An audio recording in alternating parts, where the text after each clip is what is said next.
y la campaña aérea. Nos desplegamos para ejercitarnos y cohesionarnos. Ce n'est pas le premier exercice du genre depuis ces dernières semaines, ni la première fois que les caméras sont invitées. Mais cette fois-ci, l'armée vénézuélienne hausse le ton, la rhétorique devient de plus en plus martiale, à la hauteur des hommes mobilisés. Officiellement, 200 000 militaires, déploiement qualifié de massif, qui engage tous les corps d'armée pour une opération qui s'appelle Indépendance de sang. Nous ne voulons pas la guerre, ni ici ni ailleurs dans le monde. Mais s'ils viennent, eh bien ils nous trouveront. Parcourez les rues, parcourez les casernes, et vous verrez un peuple déterminé à défendre cette patrie jusqu'à la mort. Chacun sur le pied de guerre donc, y compris des milices civiles, face à une pression américaine sans précédent, après l'arrivée au large de l'Amérique latine du porte-avions General Ford, le plus grand au monde, celui que l'on mobilise bien au-delà de la simple démonstration de force.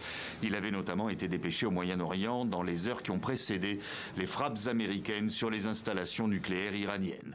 Après la vingtaine de frappes ciblées ces dernières semaines contre des embarcations suspectées de transporter de la drogue, la montée en puissance américaine prend donc une toute nouvelle tournure, au point d'inciter les parlementaires vénézuéliens à changer la doctrine militaire du pays.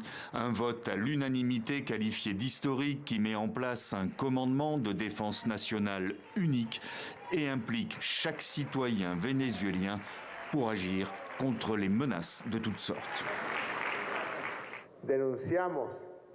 Nous dénonçons le fait que le peuple vénézuélien subisse depuis plus de 10 ans des agressions de toutes sortes, économiques, politiques, conspiratrices, et maintenant des agressions et des menaces de nature militaire de la part de l'Empire nord-américain.